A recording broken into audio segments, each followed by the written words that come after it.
Please subscribe my channel Smart Learning with Sunil and press the bell icon for latest update। नमस्कार दोस्तों, smart learning with Sunil channel में आपका स्वागत है। आज हम बीटीसी फर्स्ट सेमेस्टर के बाल विकास के बहुविकल्पीय प्रश्नों के बारे में बताएंगे। पिछले वीडियो में हमने कंप्यूटर का 2017 का प्रीवियस ईयर पेपर के बारे में बताया था। अगर वो वीडियो आपने नहीं देखा है तो उसकी लिंक डिस्क्रिप्शन बॉक्स में मिल जाएगी। तो प्रारंभ करते हैं हम बहुविकल्पीय प्रश्न से। पहला प्रश्न है हमारा, बाल विकास में अध्ययन किया जाता है शारीरिक विकास का, मानसिक विकास का, संवेगात्मक विकास का या इन सभी का। तो जो बाल विकास में अध्ययन किया जाता है वो शारीरिक विकास का, मानसिक विकास का, संवेगात्मक विकास का, इन सभी का अध्ययन किया जाता है। तो उसका सही जवाब ऑप्शन डी हो जाएगा। अगला प्रश्न है, बाल मनोविज्ञान का वैज्ञानिक अध्ययन है जो व्यक्ति के विकास का अध्ययन गर्भकाल के प्रारंभ से किशोरावस्था की प्रारंभिक अवस्था तक करता है। ये कथन है जेम्स ड्रेवर का या पेस्टोलॉजी का या फिर जॉन ड्यू का या क्रो एंड क्रो का। तो जो बाल मनोविज्ञान का अध्ययन है वो गर्भकाल के प्रारंभ से किशोरावस्था की प्रारंभिक अवस्था तक किया जाता है। ये कथन दिया था क्रो एंड क्रो ने। तो इसका सही जवाब ऑप्शन डी हो जाएगा। अगला प्रश्न है, बाल मनोविज्ञान की वह शाखा है जिसमें जन्म से परिपक्वता तक विकसित हो रहे मानव का अध्ययन किया जाता है। ये कथन किसका है? एंसन का है, क्रो एंड क्रो का है, जेम्स ड्रेवर का है या हरलॉक का है। तो ये कथन दिया था जेम्स ड्रेवर जी ने। तो इसका सही जवाब ऑप्शन सी हो जाएगा। अगला प्रश्न है, शैशवावस्था की अवधि होती है जन्म से लेकर 5 वर्ष तक, 10 से 15 वर्ष तक, 16 से 25 वर्ष तक, गर्भ से जन्म तक। तो जो शैशवावस्था की जो उम्र होती है वो जन्म से लेकर 5 वर्ष तक होती है। तो इसका सही जवाब ऑप्शन ए हो जाएगा। अगला प्रश्न है कि शैशवावस्था की मुख्य विशेषता है शारीरिक विकास में तीव्रता, मानसिक विकास में तीव्रता, दूसरों पर निर्भरता या ये सभी। तो जो शैशवावस्था में ये विशेषताएं होती हैं वो शारीरिक विकास पर तीव्रता भी होती है, मानसिक विकास में तीव्रता होती है, दूसरों पर निर्भर भी रहते हैं। तो इसका सही जवाब ऑप्शन डी हो जाएगा। अगला प्रश्न है, आत्म प्रेम की भावना किस अवस्था में प्रबल होती है? किशोरावस्था में, बाल्यावस्था में, शैशवावस्था में या इनमें से कोई नहीं। तो जो आत्म प्रेम की भावना वो शैशवावस्था में सबसे प्रबल होती है। तो इसका सही जवाब ऑप्शन सी हो जाएगा। अगला प्रश्न है, शैशवावस्था में प्रबल होती है अपराध, ईर्ष्या, जिज्ञासा या चिंतन। तो शैशवावस्था में जो प्रबल होता है वो जिज्ञासा सबसे प्रबल होती है। तो इसका सही जवाब ऑप्शन सी हो जाएगा। अगला प्रश्न है, जन्म के समय बालक में हड्डियों की संख्या होती है 360, 370, 320, 390। तो जन्म के समय बालक में जो हड्डियों की संख्या होती है वो 370 होती है। तो इसका सही जवाब ऑप्शन बी हो जाएगा। अगला प्रश्न है, नवजात शिशु के सिर की लंबाई उसकी कुल लंबाई की कितने प्रतिशत होती है? 25%, 35%, 10% या 20%। तो जो नवजात शिशु के जो सिर की लंबाई होती है उसकी कुल लंबाई की 25% होती है। तो इसका सही जवाब ऑप्शन ए हो जाएगा। अगला प्रश्न है, दूध के दांत गिरने एवं स्थायी दांत आने की आयु होती है लगभग 4 वर्ष, 6 वर्ष, 8 वर्ष या फिर 10 वर्ष होती है। तो दूध के दांत गिरने और स्थायी दांत आने की आयु जो होती है वो 6 वर्ष लगभग मानी जाती है। तो इसका सही जवाब ऑप्शन बी हो जाएगा। अगला प्रश्न है, संवेगात्मक स्थिरता सबसे अधिक होती है शैशवावस्था में, बाल्यावस्था में, पूर्व किशोरावस्था में या किशोरावस्था में। जो संवेगात्मक स्थिरता पाई जाती है वो सबसे अधिक स्थायी होती है किशोरावस्था में। तो इसका सही जवाब ऑप्शन डी हो जाएगा। अगला प्रश्न है, मैकडूगल ने संवेगों की संख्या बताई है 10, 12, 14 या 16। तो मैकडूगल ने संवेगों की संख्या जो बताई वो 14 बताई है। तो इसका सही जवाब ऑप्शन सी हो जाएगा। अगला प्रश्न है, शिशु के समाजीकरण की प्रक्रिया होती है जन्म से 1 माह बाद, 2 माह बाद या 3 माह बाद। तो जो शिशु में समाजीकरण की प्रक्रिया होती है वो जन्म से होती है। तो इसका सही जवाब ऑप्शन ए हो जाएगा। अगला प्रश्न है, घनिष्ठ मित्रता की प्रवृत्ति पाई जाती है शैशवावस्था में, बाल्यावस्था में, किशोरावस्था में, इनमें से कोई नहीं। तो घनिष्ठ मित्रता की जो प्रवृत्ति पाई जाती है वो किशोरावस्था में पाई जाती है। तो इसका सही जवाब ऑप्शन सी हो जाएगा। अगला प्रश्न है कि शारीरिक विकास का क्षेत्र है स्नायु मंडल, मांसपेशियों की वृद्धि, इंड्रोसिन ग्लैंडल या ये सभी। तो शारीरिक विकास का जो क्षेत्र होगा स्नायुमंडल भी होगा, मांसपेशियों की वृद्धि भी होगा, इंड्रोसिन ग्लैंडल भी होगा। तो इसका सही जवाब ऑप्शन डी हो जाएगा। अगला प्रश्न है, बाल्यावस्था की समयावधि होती है 6 से 12 वर्ष, 6 से 18 वर्ष, 4 से 8 वर्ष, 1 से 5 वर्ष। तो बाल्यावस्था की जो समयावधि होती है वो 6 से 12 वर्ष मानी जाती है। तो इसका सही जवाब ऑप्शन ए हो जाएगा। अगला प्रश्न है, बाल्यावस्था में प्रबलता होती है रुचि की, चिंतन की, जिज्ञासा की या फिर तर्क की। तो बाल्यावस्था में जो प्रबल होता है वो रुचि प्रबल होती है। तो इसका सही जवाब ऑप्शन ए हो जाएगा। अगला प्रश्न है, वीर पूजा की भावना किस अवस्था की विशेषता है? शैशवावस्था की, बाल्यावस्था की, किशोरावस्था की, इनमें से कोई नहीं। तो जो वीर पूजा की भावना सबसे अधिक पाई जाती है या विशेषता है, ये किशोरावस्था की विशेषता है। तो इसका सही जवाब ऑप्शन सी हो जाएगा। अगला प्रश्न है, किशोरावस्था को व्यक्त करने वाला सर्वोत्तम शब्द है विकास, परिवर्तन, ठहराव या कल्पना। तो किशोरावस्था को जो सर्वोत्तम शब्द व्यक्त करता है वो है परिवर्तन। तो इसका सही जवाब ऑप्शन बी हो जाएगा। अगला प्रश्न है, विकास की किस अवस्था आंधी और तूफान की अवस्था कहा गया है? शैशवावस्था को, बाल्यावस्था को, किशोरावस्था को, इनमें से कोई नहीं। तो आंधी और तूफान की जो अवस्था है वो किशोरावस्था को कहा जाता है। तो इसका सही जवाब ऑप्शन सी हो जाएगा। अगला प्रश्न है, किशोरावस्था बड़े संघर्ष, तनाव तथा विरोध की अवस्था है, ये कथन किसका है? स्टेनले हॉल का, क्लार्क का, वेबर का या विलियम जेम्स का? तो ये जो कथन दिया था, ये कथन दिया था स्टेनले हॉल ने। तो इसका सही जवाब ऑप्शन ए हो जाएगा। अगला प्रश्न है, शैशवावस्था की विशेषता नहीं है शारीरिक विकास में तीव्रता, मानसिक विकास में तीव्रता, दूसरों पर निर्भरता, नैतिकता का दोष। तो जो शैशवावस्था की विशेषता नहीं है वो है नैतिकता का दोष। तो इसका सही जवाब ऑप्शन डी हो जाएगा। अगला प्रश्न है, तर्क, जिज्ञासा तथा निरीक्षण शक्ति का विकास होता है 7 वर्ष की आयु तक, 11 वर्ष की आयु तक, 9 वर्ष की आयु तक, 13 वर्ष की आयु तक। तो जो तर्क, जिज्ञासा और निरीक्षण शक्ति का विकास होता है वो 11 वर्ष की आयु तक होता है। तो इसका सही जवाब ऑप्शन बी हो जाएगा। अगला प्रश्न है, किशोरों में समुचित विकास के लिए आवश्यक है सदाचार का शिक्षण, नैतिक शिक्षण, आदर्श शिक्षण, ये सभी। तो जो किशोरों में जो समुचित विकास के लिए सदाचार का भी आवश्यक है, नैतिक शिक्षण का भी आवश्यक है और आदर्श शिक्षण भी जरूरी होना चाहिए। तो इसका सही जवाब ऑप्शन डी हो जाएगा। अगला प्रश्न है, किशोरावस्था का आरंभ होता है 8 वर्ष की आयु से, 11 वर्ष की आयु से, 13 वर्ष की आयु से या फिर 16 वर्ष की आयु से। तो जो किशोरावस्था का आरंभ तब होगा जब बाल्यावस्था की समाप्ति होगी। तो बाल्यावस्था 6 से 12 वर्ष तक होती है, तो इसके बाद किशोरावस्था प्रारंभ होती है। किशोरावस्था 13 वर्ष की आयु से प्रारंभ होगा। तो इसका सही जवाब ऑप्शन सी हो जाएगा। अगला प्रश्न है, विकास का संबंध होता है गुणात्मकता से, आयु में वृद्धि से, लंबाई में वृद्धि से, भार में वृद्धि से। तो विकास का जो संबंध होता है वो गुणात्मकता से होता है। तो इसका सही जवाब ऑप्शन ए हो जाएगा। अगला प्रश्न है, वंशानुक्रम माता पिता से संतान को प्राप्त होने वाले गुणों का नाम है, ये परिभाषा दी थी जिन्सबर्ट की है, वुडवर्थ एवं मार्किन्स की है, रूथ बेनेडिक्ट की है या एनास्टस्की की है। तो जो माता पिता से संतान को प्राप्त होने वाले गुणों का नाम वंशानुक्रम है, ये दिया था रूथ बेनेडिक्ट ने। तो इसका सही जवाब ऑप्शन सी हो जाएगा। अगला प्रश्न है, व्यक्ति के व्यक्तित्व के विकास में महत्वपूर्ण है वातावरण, वंशानुक्रम तथा वातावरण कोई नहीं। तो व्यक्ति के व्यक्तित्व में जो विकास में सहायक हैं वो वंशानुक्रम और वातावरण दोनों हैं। तो इसका सही जवाब ऑप्शन सी हो जाएगा।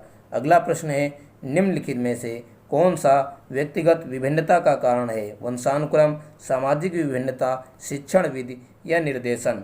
तो जो व्यक्तित्व की विभिन्नता का जो कारण होगा वो होगा वंशानुक्रम। तो इसका सही जवाब ऑप्शन ए हो जाएगा। अगला प्रश्न है, वैयक्तिक विभिन्नता का मुख्य कारण है वातावरण, वंशानुक्रम, आयु, ये सभी। तो व्यक्तिगत विभिन्नता का जो मुख्य कारण होगी वो वातावरण भी होगा, वंशानुक्रम भी होगा, आयु भी होगी। तो इसका सही जवाब ऑप्शन डी हो जाएगा। अगला प्रश्न है, वैयक्तिक विभिन्नताओं की समझने का प्रयत्न सबसे पहले किया था जेम्स ड्रेवर ने, टायलर ने, गाल्टर ने या स्किनर ने। तो इसका सबसे पहले प्रयास गाल्टन ने किया था। तो ये सब इसका सही जवाब ऑप्शन सी हो जाएगा। अगला प्रश्न है, बालक का व्यक्तित्व वंशानुक्रम तथा वातावरण का होता है। योगात्मक प्रतिरूप, गुणात्मक प्रतिरूप, ऋणात्मक प्रतिरूप या फिर धनात्मक प्रतिरूप।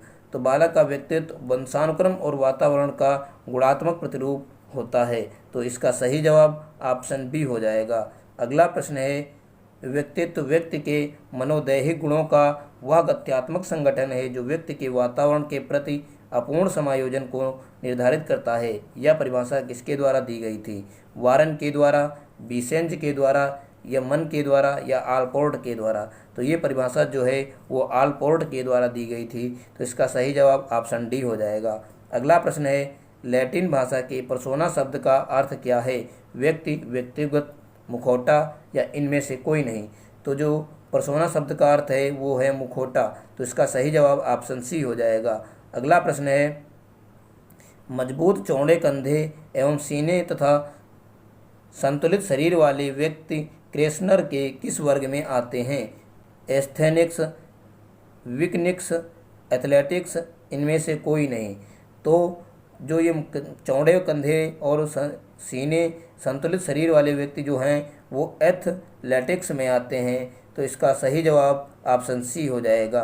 अगला प्रश्न है, दुबले, पतले तथा लंबे शरीर वाले व्यक्ति निम्न में से किस वर्ग में आते हैं? साइजाइड, साइक्लाइड, एस्थेनिक, इनमें से कोई नहीं। तो जो दुबले पतले लंबे शरीर वाले व्यक्ति हैं वो साइजाइड में आते हैं। तो इसका सही जवाब ऑप्शन ए हो जाएगा। अगला प्रश्न है, निम्न में से कौन सी व्यक्तित्व मापन की व्यक्तिनिष्ठ विधि है? प्रश्नावली विधि, आत्मकथा विधि, साक्षात्कार विधि, ये सभी। व्यक्तिगत मापन की व्यक्तिनिष्ठ विधि है वो प्रश्नावली भी है, आत्मकथा भी है, साक्षात्कार विधि भी है। तो इसका सही जवाब ऑप्शन डी हो जाएगा। अगला प्रश्न है, निम्नलिखित में से कौन सा व्यक्तिगत विभिन्नताओं का शैक्षिक महत्व है? व्यक्तिगत शिक्षण, लिंग भेद के अनुसार शिक्षण, शारीरिक दोषों के और ध्यान या ये सभी। तो इसमें व्यक्तिगत शिक्षण भी है, जरूरी है, महत्व है। लिंग भेद के अनुसार शिक्षा भी होनी चाहिए, शारीरिक दोषों की ओर ध्यान देना चाहिए। तो व्यक्तिगत विभिन्नताओं के लिए ये सभी आवश्यक होंगे। तो इसका सही जवाब ऑप्शन डी हो जाएगा। अगला प्रश्न है, व्यक्तिगत विभिन्नताओं से हमारा तात्पर्य व्यक्तित्व के उन सभी पहलुओं से है जिनका मापन व मूल्यांकन किया जा सकता है।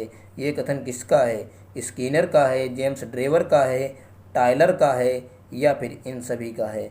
तो ये कथन जो दिया है ये स्किनर ने दिया था। तो इसका सही जवाब ऑप्शन ए हो जाएगा। अगला प्रश्न है, बालक के चिंतन का विकास होता है 2 वर्ष की आयु के बाद, 5 वर्ष की आयु के बाद, 7 वर्ष की आयु के बाद या 15 वर्ष की आयु के बाद। तो बालक के चिंतन का जो विकास होता है वो 2 वर्ष की आयु के बाद होता है। तो इसका सही जवाब ऑप्शन ए हो जाएगा। अगला प्रश्न है, किसी बालक में चिंतन की योग्यता उसके सफल जीवन का मूल आधार है। ये कथन निम्नलिखित में से किसने दिया था? क्रो एंड क्रो का है, हर्लॉक का है, स्किनर का है, जीन पियाजे का है। तो ये कथन क्रो एंड क्रो ने दिया था। तो इसका सही जवाब ऑप्शन ए हो जाएगा। अगला प्रश्न है, चिंतन में सम्मिलित मानसिक प्रतिक्रिया है कल्पना, स्मृति, अनुमान या ये सभी।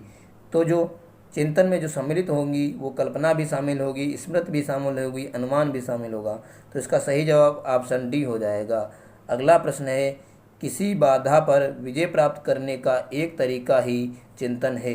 ये परिभाषा दी थी रास ने, बी.एन. झा ने, स्पेयरमैन ने, वुडवर्थ ने।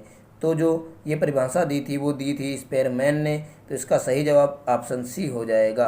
अगला प्रश्न है, चिंतन की प्रक्रिया की व्यवस्था हेतु किसके नियमों का प्रतिपादन किया है? स्टेनगर ने, स्पेयरमैन ने, पिल्सबरी ने, जेम्स ने। तो जो नियमों का प्रतिपादन किया वो स्पेयरमैन ने किया था। तो इसका सही जवाब ऑप्शन बी हो जाएगा। अगला प्रश्न है, चिंतन में मस्तिष्क की भूमिका पर बल देने वाला सिद्धांत कहा जाता है? परिधेय सिद्धांत, केंद्रीय सिद्धांत, मनोभाषिक सिद्धांत, स्वतंत्र सिद्धांत। तो जो मस्तिष्क की भूमिका पर बल देने वाला सिद्धांत है वो है केंद्रीय सिद्धांत। तो इसका सही जवाब ऑप्शन बी हो जाएगा। अगला प्रश्न है, चिंतन में स्वर यंत्र एवं नेत्र गति पर बल देने वाला सिद्धांत कहा जाता है। स्वर यंत्र सिद्धांत, भाषा सिद्धांत, परिधीय सिद्धांत या इनमें से कोई नहीं। तो जो स्वर यंत्र एवं नेत्र गति पर बल देने वाला सिद्धांत कहा जाता है वो परिधीय सिद्धांत कहा जाता है। तो इसका सही जवाब ऑप्शन बी हो जाएगा। प्रश्न है, व्यक्ति वंशानुक्रम एवं वातावरण की उपज है। यह कथन किसका है? क्रो एंड क्रो का है, या फिर डगलस का है, या वुडवर्थ का है, या मैकाइवर एवं पेज का है। तो ये जो व्यक्ति वंशानुक्रम वातावरण की उपज है ये कथन दिया था वुडवर्थ ने। तो इसका सही जवाब ऑप्शन सी हो जाएगा। अगला प्रश्न है, वातावरण से अभिप्राय है भौतिक परिस्थितियों से, समाज से, धर्म एवं संस्कृति से, या फिर ये सभी से। तो वातावरण से जो अभिप्राय है वो भौतिक परिस्थितियों से भी है, समाज से भी है, धर्म और संस्कृति से भी है। तो इसका सही जवाब ऑप्शन डी हो जाएगा। अगला प्रश्न है, सीखने की खेल विधि उपयोगी है बाल्यावस्था के लिए, पूर्व किशोरावस्था के लिए, युवावस्था के लिए, परिपक्वता अवस्था के लिए। तो जो सीखने की खेल विधि है वो बाल्यावस्था के लिए सबसे उपयोगी मानी जाती है। तो इसका सही जवाब ऑप्शन ए हो जाएगा। अगला प्रश्न है, अधिगम का शिक्षा में योगदान है व्यवहार परिवर्तन में, नवीन अनुभव प्राप्त करने में, समायोजन में, इन सभी में। तो अधिगम का शिक्षा में जो योगदान होगा वो व्यवहार परिवर्तन में भी होगा, नवीन अनुभवों में भी होगा, समायोजन में भी होगा। तो इसका सही जवाब ऑप्शन डी हो जाएगा। अगला प्रश्न है, सीखने की प्रक्रिया है उन्नति की, व्यवहार परिवर्तन की, विकास की, इनमें से कोई नहीं। तो सीखने की जो प्रक्रिया है वो व्यवहार परिवर्तन की है। तो इसका सही जवाब ऑप्शन बी हो जाएगा। अगला प्रश्न है, शिक्षा के स्थानांतरण के आशय एक परिस्थिति में प्राप्त ज्ञान, आदत, निपुणता एवं अभियोगिता का दूसरी परिस्थिति में प्रयोग करना है। ये कथन किसका है? क्रो एंड क्रो का है, सोरेनसन का है, कोलेसोनिक का है, इनमें से कोई नहीं है। तो जो ये कथन दिया था ये कोलेसोनिक ने दिया था। तो इसका सही जवाब ऑप्शन सी हो जाएगा। अगला प्रश्न है, अधिगम के स्थानांतरण में सहायक कारक है सीखने की उत्तम विधि, सीखे जाने वाले विषय के प्रति अनुकूल मनोवृत्ति, अंतर्दृष्टि का समय, या ये सभी। तो जो अधिगम स्थानांतरण में सहायक होंगे वो सीखने की उत्तम विधि भी होगी, सीखे जाने वाले विषय के प्रति अनुकूल भी होगा, और अंतर्दृष्टि या समय भी होगा। तो इसका सही जवाब ऑप्शन डी हो जाएगा। अगला प्रश्न है, निम्नलिखित में से कौन सा अधिगम स्थानांतरण का सिद्धांत है? समरूपता सिद्धांत, दो तत्वों का सिद्धांत, गेस्टाल्ट का सिद्धांत, ये सभी। तो इसका सही जवाब जो होगा वो समरूप का सिद्धांत भी होगा, दो तत्वों का सिद्धांत भी होगा, गेस्टाल्ट सिद्धांत भी होगा। तो इसका सही जवाब ऑप्शन डी हो जाएगा। अगला प्रश्न है, निम्नलिखित में से कौन सा वंशानुक्रम का नियम नहीं है? समानता का नियम, विभिन्नता का नियम, अभिवृद्धि का नियम और प्रत्यागमन का नियम। तो जो वंशानुक्रम का नियम नहीं होगा वो होगा अभिवृद्धि का नियम। तो इसका सही जवाब ऑप्शन सी हो जाएगा। अगला प्रश्न है, वंशानुक्रम व्यक्ति की जन्मजात विशेषताओं का पूर्ण योग है। ये परिभाषा किसकी है? वुडवर्थ की है, बी.एन. झा की है, पी. जिन्सबर्ट की है, या एनास्टस्की की है? तो ये जो परिभाषा है ये एनास्टस्की की है। तो इसका सही जवाब ऑप्शन डी हो जाएगा। अगला प्रश्न है, वातावरण का संबंध ग्रहण की जाने वाली उत्तेजनाओं से बताने वाले विद्वान का नाम है? बोरिंग, लैंगफेल्ड, वेल्ड, या ये सभी। तो ये परिभाषा विद्वान का जो नाम होगा वो होगा वेल्ड। तो इसका सही जवाब ऑप्शन सी हो जाएगा। अगला प्रश्न है, माता पिता तथा पूर्वजों से बालकों की जो आनुवांशिक गुण प्राप्त होते हैं उसके वाहक हैं? PGN, jeans, DNA, RNA. तो जो माता पिता से बालकों को प्राप्त होते हैं जो आनुवांशिक गुण वो जीन्स के द्वारा प्राप्त होते हैं। तो इसका सही जवाब ऑप्शन बी हो जाएगा। अगला प्रश्न है, प्रत्येक छात्र स्वयं में विभिन्न है।